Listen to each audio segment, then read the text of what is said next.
Hello. Welcome, online world. I know that this screen is doing a weird thing. I'm fully aware. I apparently don't know how to change that. So, hey, so I'm not going to change it. So I'll just be tiny on the screen. Okay. Oh, you look so festive. Aw, sweet. Oh, yeah, I got wheels, y'all. Okay. I'm so happy to be doing this. And you said your friend's coming. So, yeah, all that. You saw the bolsters. Cool. Hey, so welcome to Expansions with me. I'm Jane, and we are here diving into some satsang style spiritual goodness. So anything that you want to share, please chime in, and I'm going to add it to the mix. So please be a part of this because you are. Good evening. Oh, look at that. Hey, so apparently you all are going to be in the comments there. Oh, hold on. I think I can do this. That's it. Boom. I figured it out. Oh my God, I got so excited. Even though if you all want me to put your comments up there, I totally will. I'd be happy to. Just let me know and I'll do that. The screen was like this big and then like comments, but I didn't know that comments were going to go there until they just popped up. Okay. So how y'all feeling? Yeah? So can we all like anchor in for a moment? I feel like your friend is coming. So we're going to hold space for them, and he may be joining us as well. So you can't see him now because he just walked around. The invisible man. There's a spirit. There is. There he is. Well, real quick, before we anchor in, we'll hold space for whoever's kind of like still milling around and joining and everything. Hey. So here's a question. What is humility to you? How do you define humility? Because it's not a word that I typically use. And I feel like I had a relationship with it that was a little bit embarrassing. And I'll go more into that. So, what is humility to you? Tell me. Yeah, total popcorn.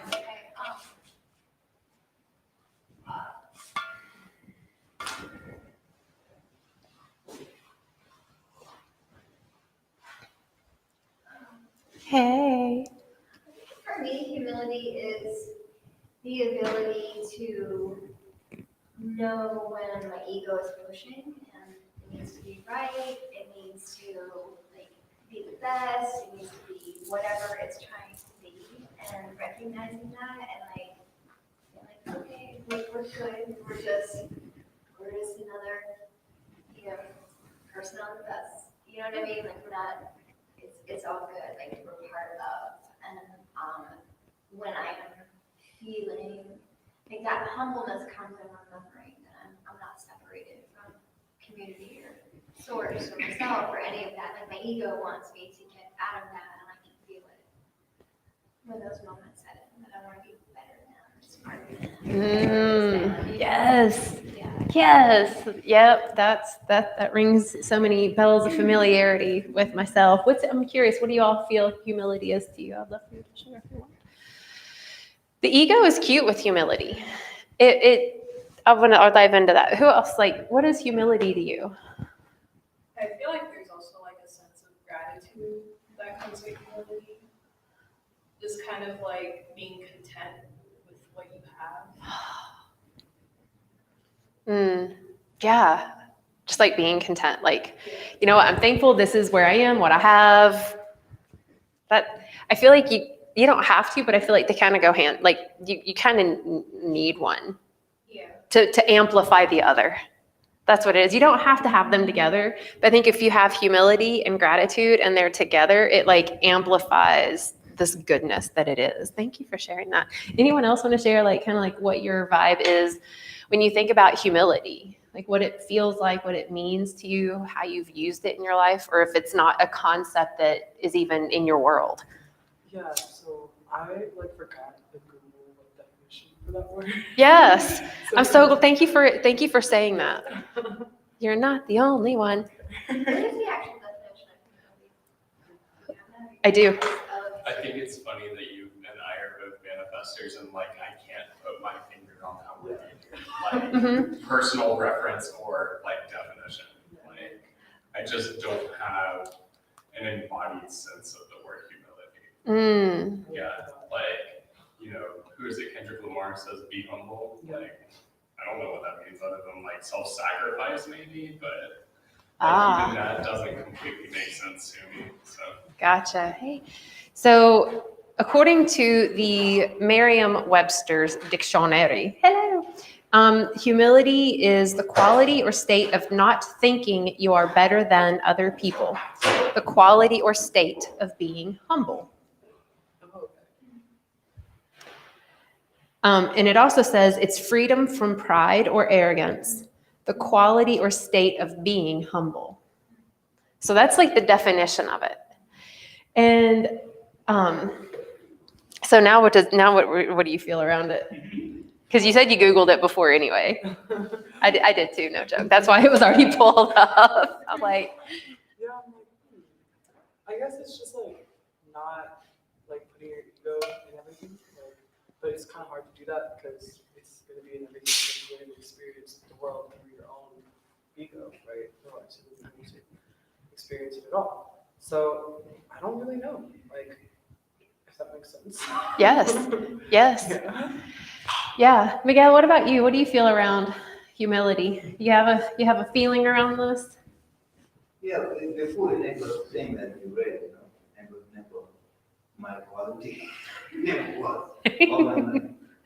And but now, since the Coaching Miracles and all that, 30, 40 years, I have a different idea of the true meaning of humility. It's to accept what God knows about me. I love that. Can you say that again? Yeah. We repeat that. To accept that I am a child of God and perfect, and everything else. I just want that smell, you guys. Thanks. So I have to, and that's equally hard to accept for me.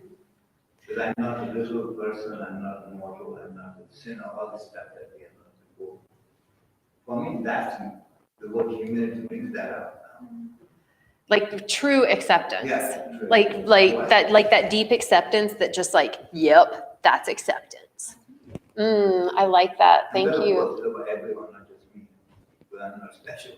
So if I am the Son of God, the child of God, perfect in every way, then so is everybody else. Yes. It's like a mass. I think when humility is actually applied, then we can accept the who I am in all ways. But then if I'm accepting me in all ways, then I want to accept everyone and everything else outside of me. Like, because you can't not. If I'm not accepting me, then I can't accept everything outside of me. Charles is on here, hello, and sharing humility to give grace and support to others without pride or boasting. Yeah. And that pride and boasting comes kind of from the ego. You had said the ego, right? Zachary, did you want to share anything about humility?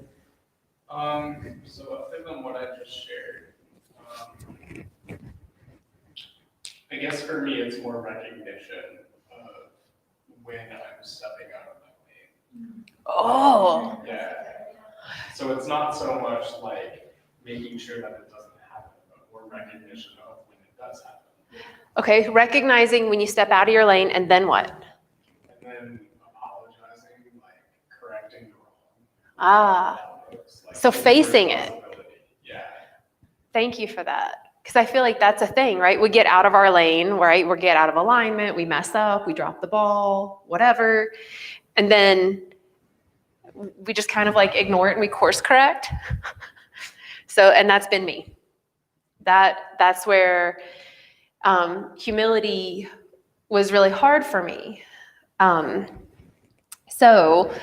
going to start dropping in a second. So I want us all to just get on the same page for a second. Hey, y'all, I'm so happy y'all are joining. So can we just take a couple of big breaths in? So big breath. And just anchor into your body. Make your inhales as big and wide and full and deep as you want, as you can. And every time you exhale, perhaps just surrender into this present moment, into this reality, nothing previous to this now, nothing after this now.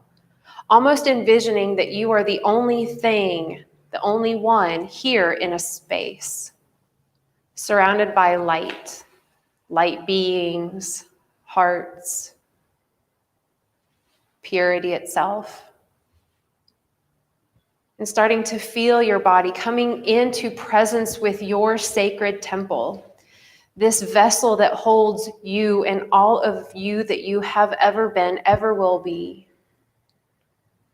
This part of you that is its own infinite intelligence and consciousness, knowing what to do in every now moment. It is miraculously healing with every cell it creates. All the scars and bumps and bruises that it's ever experienced.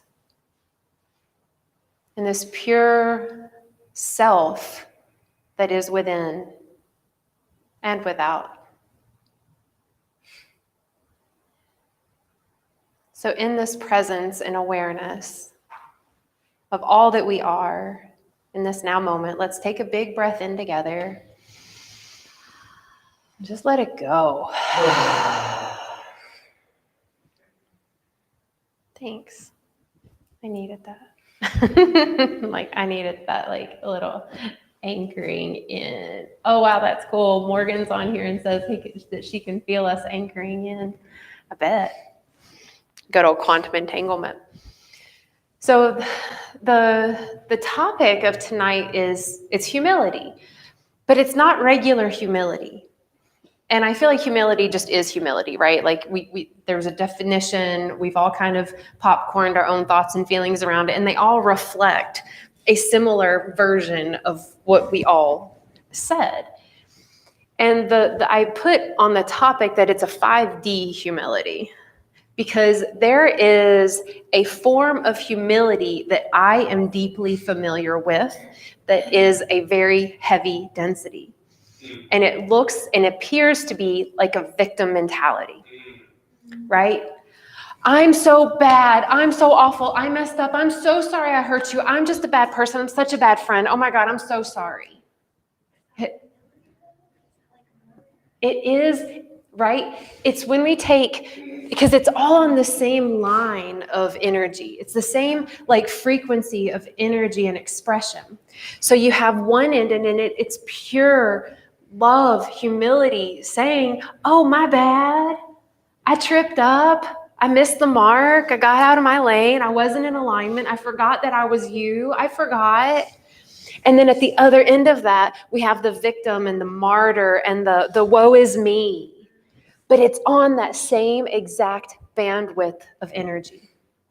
And that's why the 5D part is so important for me to talk about, because so much can be taken in such a literal way. And I think we've seen this with the Bible in many ways. It's taken so literally, and then people fight about it. Yeah. Oh, is that? Hi, welcome. Come on in. Your timing is always perfect. It's now. And there are cushiony things in there, I believe, if you want to grab one or two or whatever. So I'm curious where guilt and shame projected from other people come into that too. Because I feel like a lot of the times it's I'm sorry, I'm genuinely sorry, let me correct. And then people are you need more. Morgan answered that. And I don't know if she even meant to, but Before I asked. Right? Yeah. Probably as you're asking is when she typed it. That's ego. So was it you that mentioned the ego stepping aside? Yes. Right? Maybe. Okay. Or No. Julie mentioned ego stepping aside. What is your name? Alma? I'm Jane. Nice to meet you. Just take a couple deep breaths and just anchor in, because you're here and the timing is perfect. Yeah, it's all good. So there's this part of humility. The ego will say, you messed up, right? You're wrong, you're stupid, you're not enough, look what you did wrong. And then we'll take the ego version of humility. So if you have this line where humility is here and victim and martyrdom is here, and you have this just neutral, like, I mean, it just is.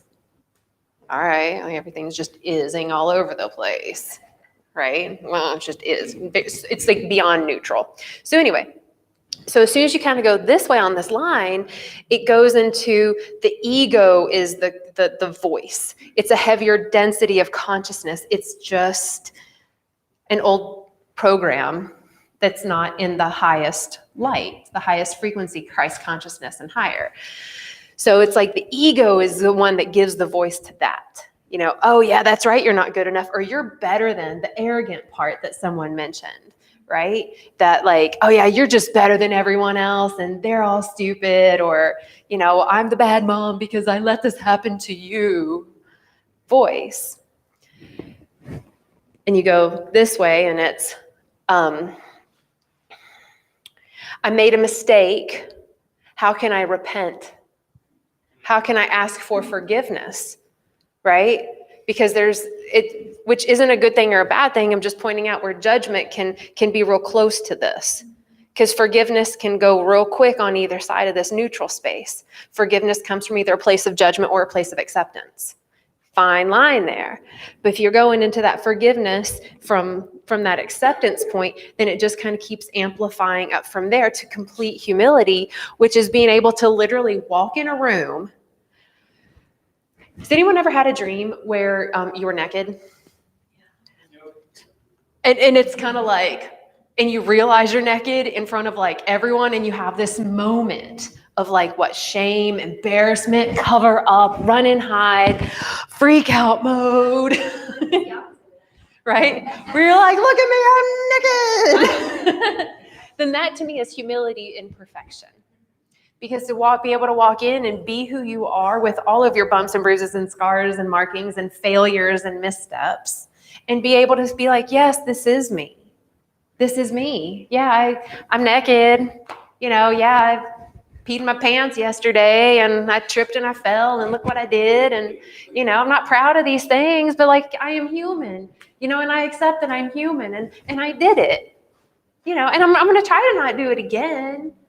Being able to even let the ego step aside for me to be in this body and communicate that, yeah, this is me. And it's not necessarily stuff I'm proud of. I'm not proud for me personally that some of the scars that I have were self-inflicted from a place of like deep despair and depression times. I'm not like, look at these scars, check them out. I'm so proud of them. But it's being able to be humble and say, yeah, there was a part of my life where self-harm was my go-to. And these are the markings of that, Can that be like from a wound to a wisdom space? The really learning the lesson in that space, it transmutes to wisdom. Yes. I want to get a shirt that says that. I went from wound to wisdom. Yeah. Like that is brilliant. Like for real. Don't let me forget it.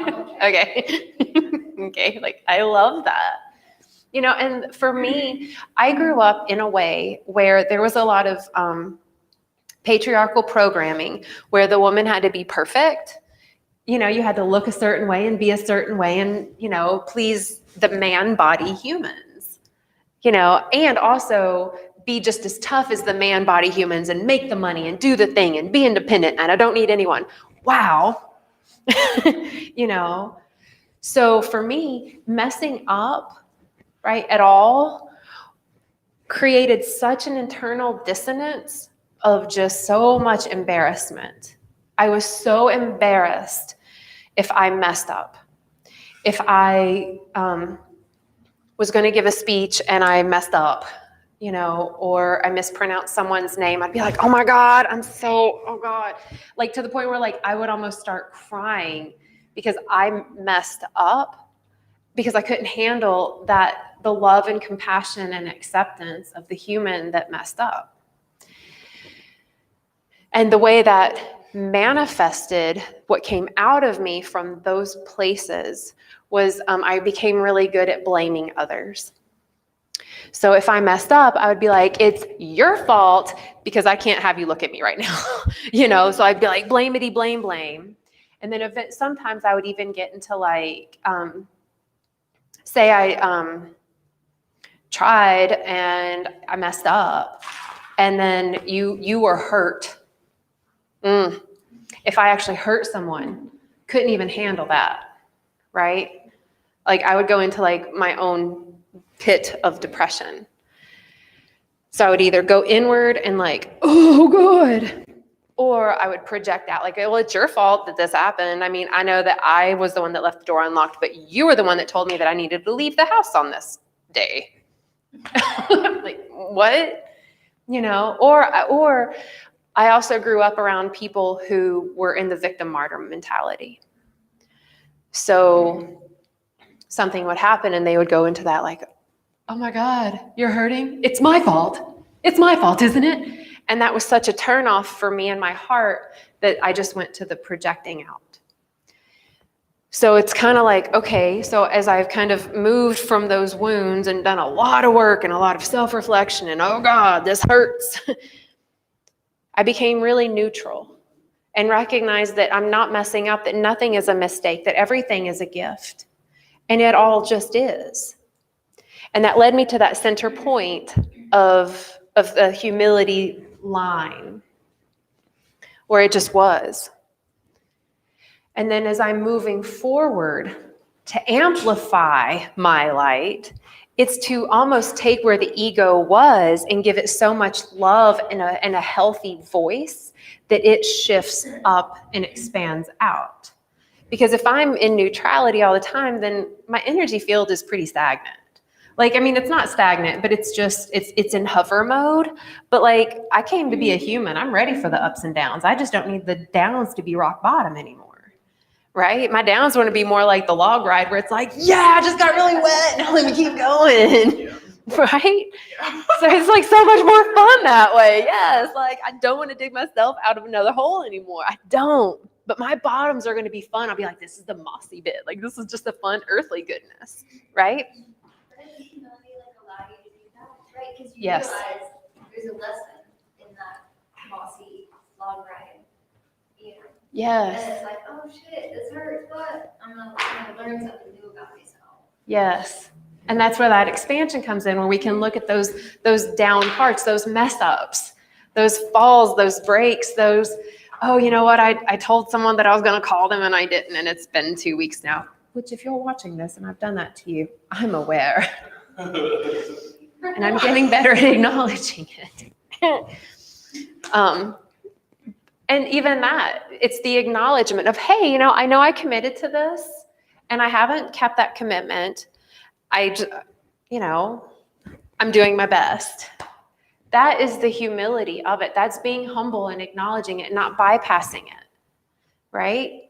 And to me, that's moving into this fifth dimensional reality where everything is this like higher frequency, where we literally are holding more light in our bodies and our energy fields, as opposed to like old school humility, which is, hey, yeah, so sorry I didn't call you back yesterday. Okay, so anyway, can we get back to the topic? That doesn't feel like, it feels a little bypassy to me. So here's a question, because I would like examples. What are some ways to speak about our mess ups, right? Our mess ups, our getting out of our lane, our dropping the ball, whatever. Like, how are some ways that we can actually verbally communicate this stuff without it being victim-y, martyr-y, judgmental, woe is me, or I'm so stupid, or I messed up again? Like, how can we actually speak to this and not just totally gloss it over? Like, oh, like, yeah, I know I hurt your feelings, and like, you'll get over it because we're just energetic beings, like, whatever. Yeah, love and light, peace, So like, I'm curious, like, what are some examples? Morgan says, hey, y'all, hey, I'm so glad y'all are here. Being okay with my best has been hard to determine at times. Ooh. Oh, I like that.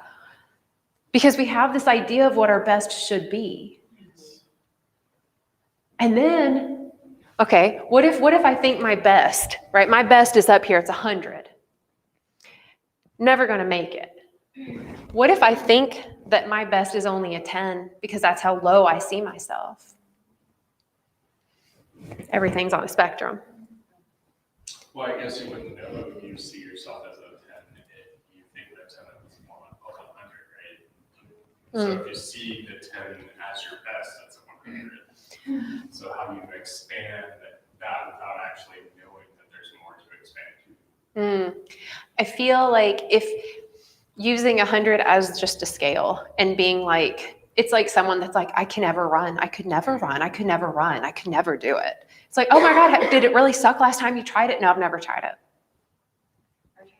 Yeah, I tried it once and I didn't like it. At that point, it's like, so you're aiming low. You're literally saying that you can't before you even try to see what your best is. Like you're not exploring the vastness of where your best could even be at least 3 times. And then there's someone that only does one thing. I only run. I'm the best runner. I'm 100 at it. Cool. Can you touch your toes? No, I'm too tight. So like, are you really, so everything has that nuance to it. Right?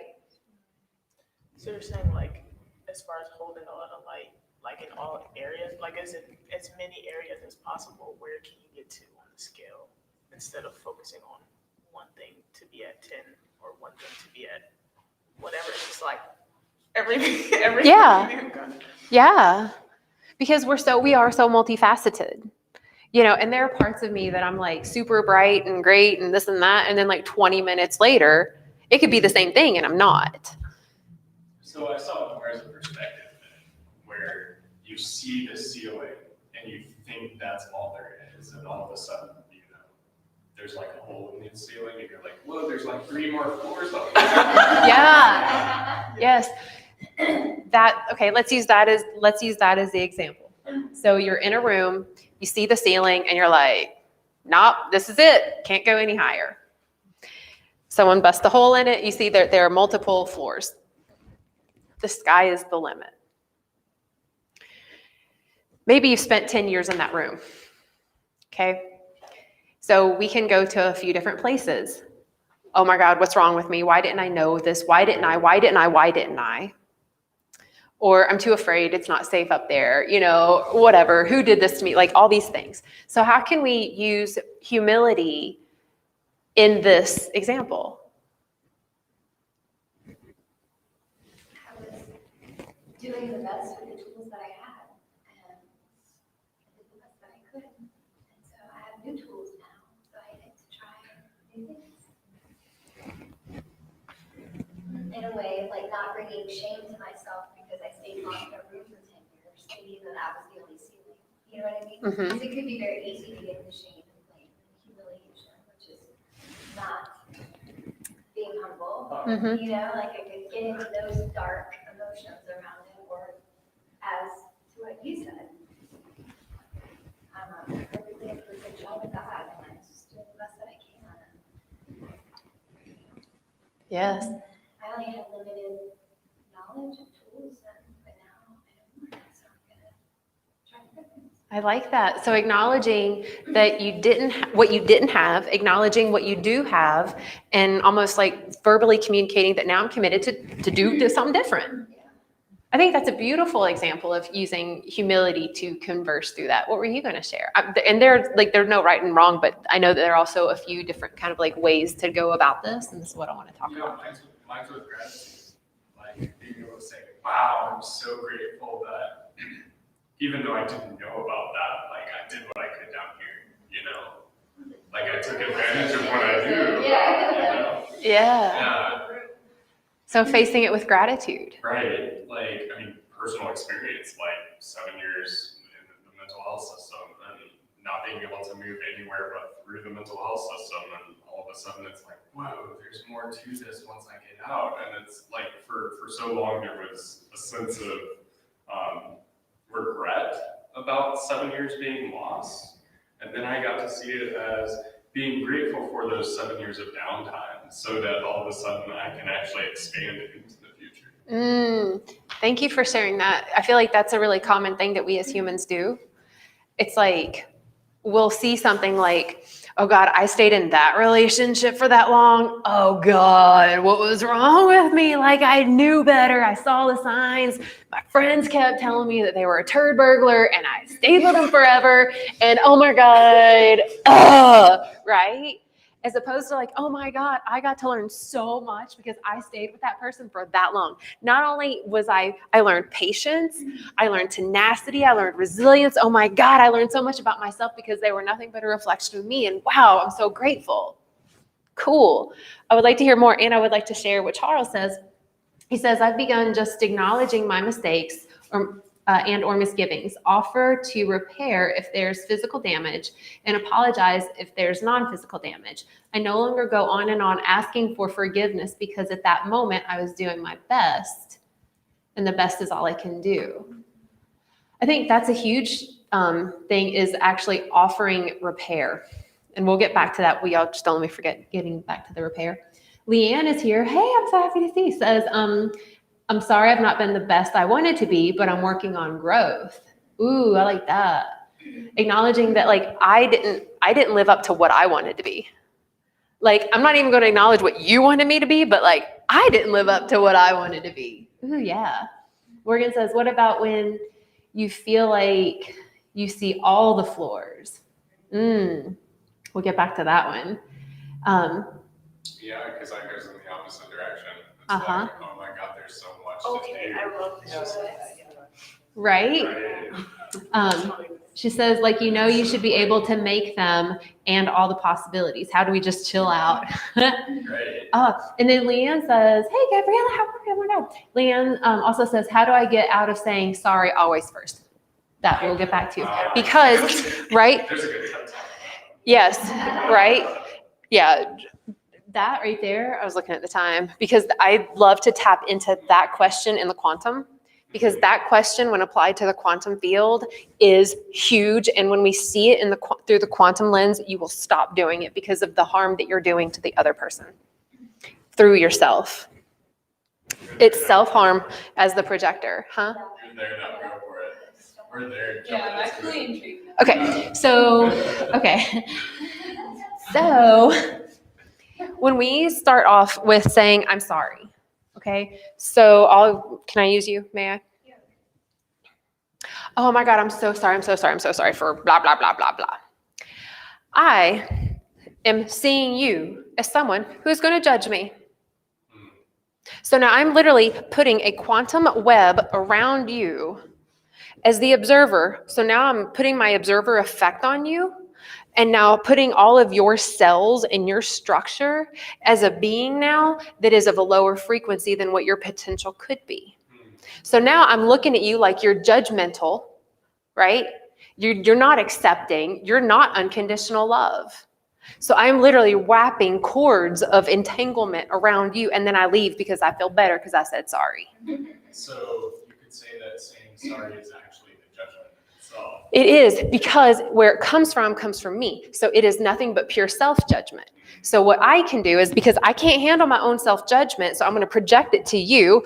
Now you get to clean it up because I feel better because I said sorry, right? So then I get this like little dopamine hit of a faux like quantum amplification, but it's not real. It's just like a little, you ever like light a firework and you get so excited and it's like, and you're like, and you don't want to go up to it because you're scared it's going to like blow up in your face. It's kind of like that. I'm So wondering, what specific situations does that apply in? Is it just when you're like apologizing for making like a simple mistake, or does it still apply whenever like you actually do something wrong but you just keep apologizing? I feel both. Jane is not a fan of I'm sorry at all. So even if you mess up and somebody calls you out, Mm-hmm. what do you say? What do you say? I acknowledge it. Like, oh my God, I acknowledge it. I totally did that. I do. I acknowledge that I totally messed up. I dropped the ball. I hurt your feelings. It wasn't my intention. I will definitely thank you for bringing it into my awareness. I will definitely put that into my next movements as I move forward in my life. Thank you so much for bringing that into my awareness.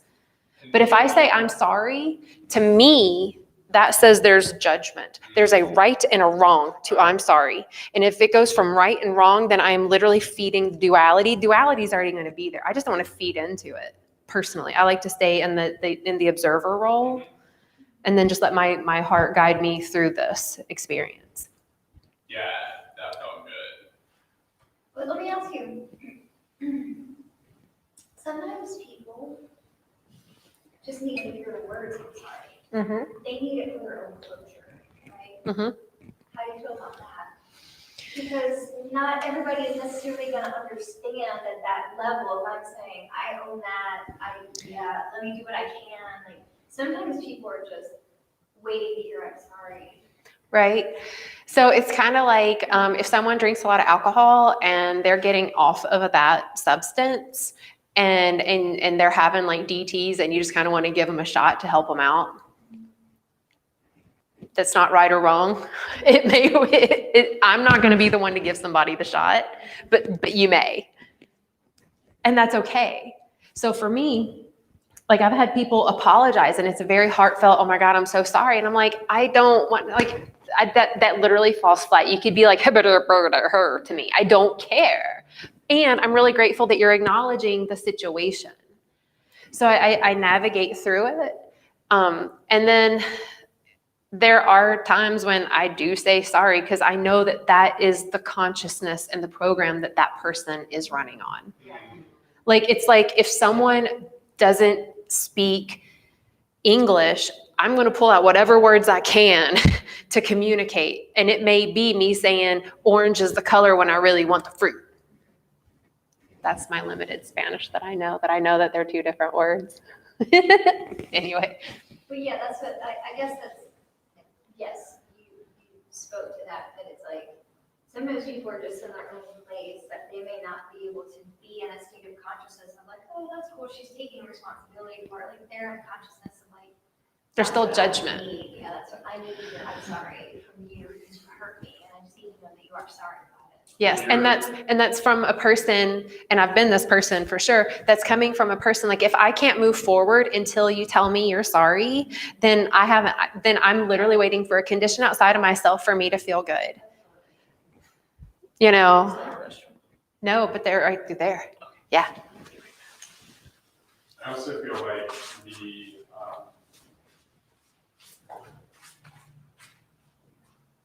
the triggers that cause people to feel the need to have somebody apologize are, Oh, Hi. it's a palmetto bug. Little buddy.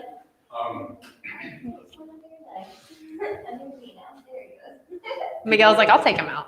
people don't necessarily feel like they are responsible for their own triggers. Yes, oh my God, that's our world today. And I'm like, Oh. no, bro, like, I'm sorry that you feel triggered, and it's not even I'm sorry, it's like, that's on you.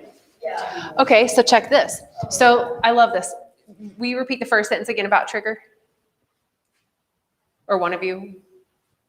Well, it's basically, Well, just that basically people get People don't- triggered, yeah. Yes, people get don't feel triggered. that they Yes. They don't feel responsible for their own triggers. That's it. Yeah, people don't. Yes, a lot of humans will not take or are not in a place to take responsibility for their own trigger, for their own uncomfortable feelings, right? You did something, you made me feel uncomfortable. So now I'm going to project, right? You need to soothe me now, right? So here's the thing. So what if in that situation you say, sorry, you just got triggered, bruh. Like, I acknowledge that you did. So then to me, that feels on that spectrum line, the way in the victim and martyr expression of human goes, there are kind of like these like little heartbeat blips, and one of them is passive aggressive. And being like, oh, I'm sorry you got triggered. It's like right there, Okay. right? If it's, I acknowledge that I triggered you and that wasn't my intention. Thank you for sharing your feelings. Thank you for feeling safe enough to still share your feelings. That is a whole other feeling and word that came out, right? Because I'm sorry, I hurt your feelings. That's, so I'm just going to say this and probably move forward, but it's a really common statement that comes from a place of white privilege. I'm sorry you feel bad about this. I'm sorry you're uncomfortable with my way of being. I'm gonna have to disagree. Yeah? In that sense, that's become pervasive in like our whole community of the world is I'm triggered and it's your responsibility to behavior modify yourself so I don't feel triggered anymore.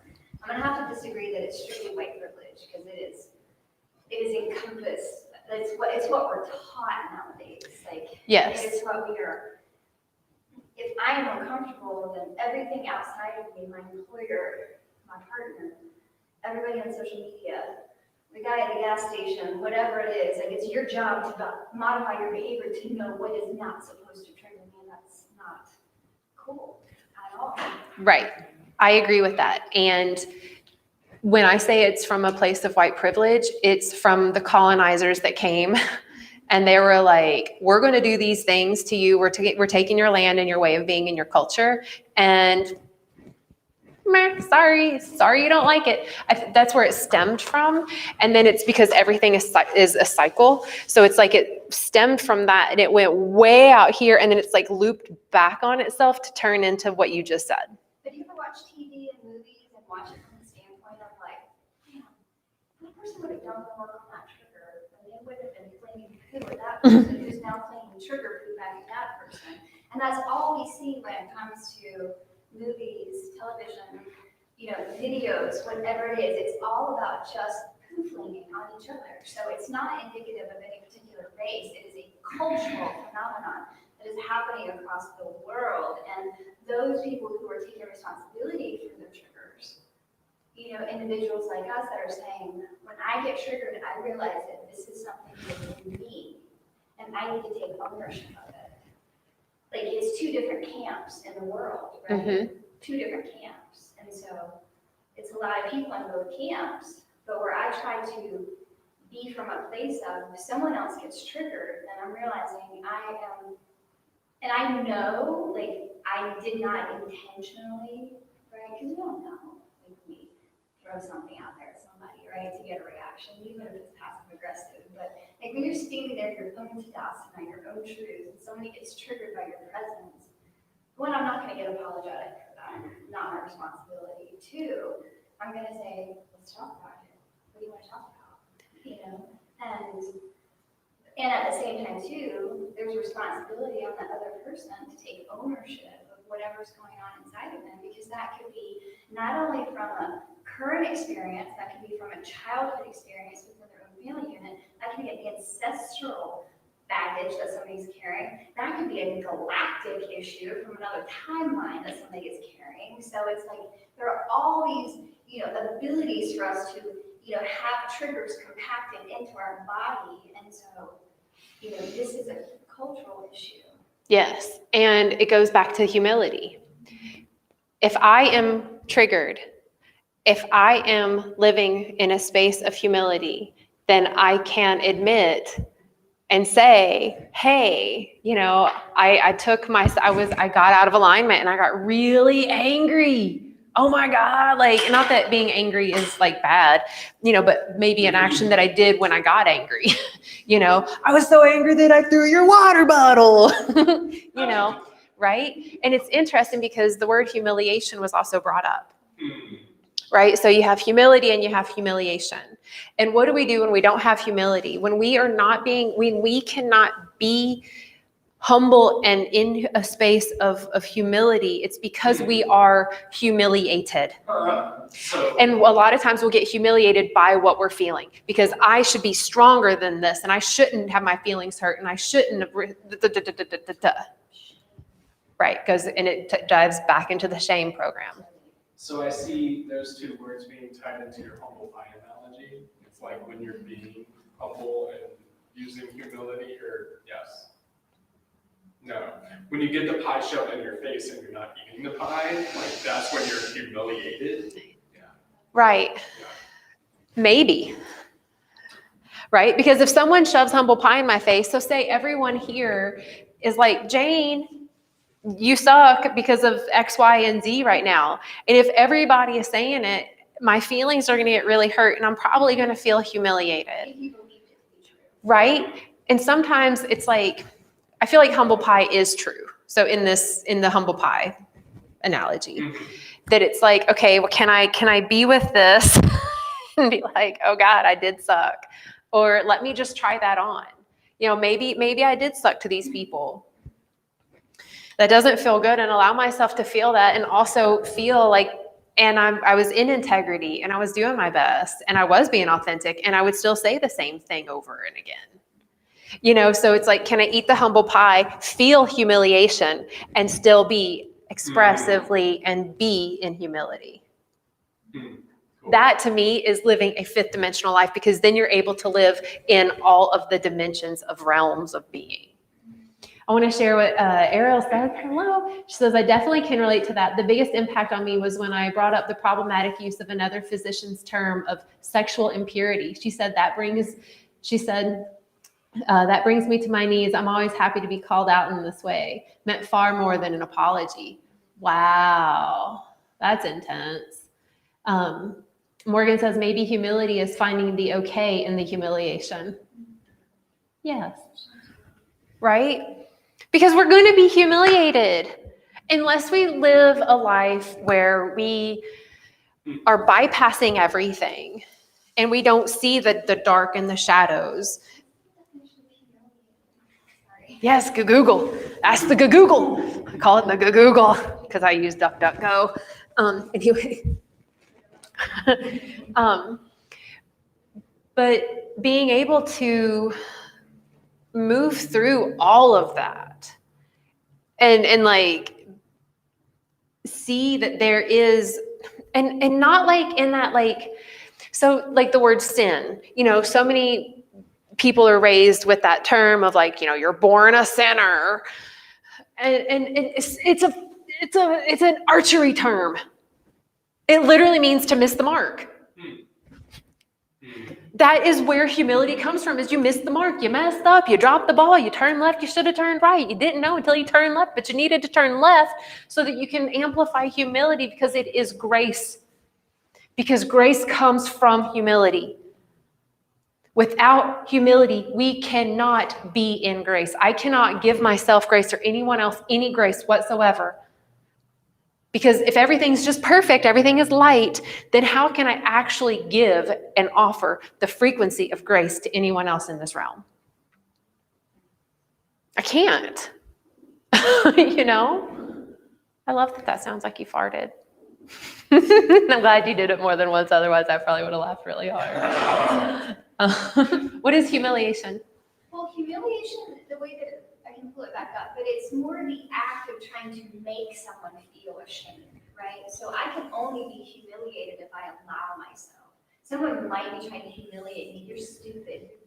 Like the roasting. Right. Somebody actually tried to label me with a term not too long ago, and I literally went, no, I don't feel that anywhere in my body. I'm sorry. Call me a bitch. I'll take that all day long. You know, like what they said just didn't even, like they were trying to humiliate me. And I was like, no, my body doesn't even own that as being true. I'm sorry. And they were like, what the fuck did she just say? Right.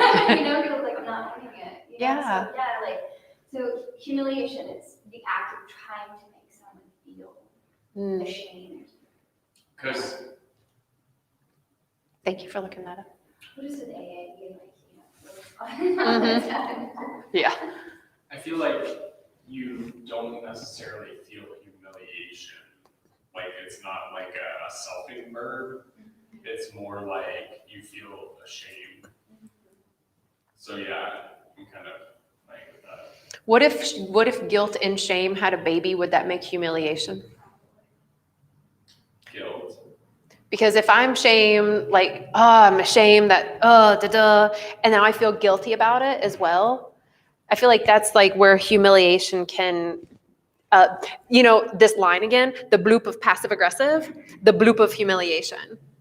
because the bloop of humiliation is going to lead to this woe is me on some level, right? Whether you do it to yourself or you show it to others, right? They humiliated me. How dare they? Or, oh my God, I'm so humiliated. Oh, because I'm so martyr, victim. I also think it comes with like a hint of embarrassment. Totally. And where does embarrassment come from? Judgment, right? There's a right and a wrong. It should be this way. And if it's not this right way, then it's wrong. And if you did it assuming it was right, you're taking on the judgment of the other, assuming that you're wrong. Yes. And it goes back to what you said, like just getting really real with that's designed to be. Yeah. Yeah. How can we be humiliated, right? If that's right. Is staying in alignment, right? Like what I hear you, like when we're talking about like shame and embarrassment and humiliation, like if I feel that, like if someone else is trying to impose it and then I feel that, then for me that seems like that would be an indicator that I stepped out of alignment, right? Like I was out of integrity with what I did, with what I said, how I showed up. And so then sure, like, but that would almost be like, I would hope, like a place of self-knowing that then I can go to that person before they had the chance to like try to call me out. Like, you know, that trying to humiliate somebody, and that's really either like from a power standpoint or that's like a passive aggressive, like I'm hurt, so I'm gonna like do this to you now, you know? Mm-hmm. So, yeah. So with that, taking that into this, because that's from this line, right? That's that ego is like, I need to hurt you back or whatever. I need to stand up for this human. Yeah, whatever. So going into this spectrum of humility and grace and compassion and admittance and expansion and just unconditional love and pure awareness. How can we support humility in someone else? Especially for those who are in the victim and martyr mindset, for those that are always feeling like they're failing, that are still blaming the ceiling for being on that first floor, even though they're now free to go. So how do we support that without being like, hey, yo, you're just, give yourself some grace, peace out.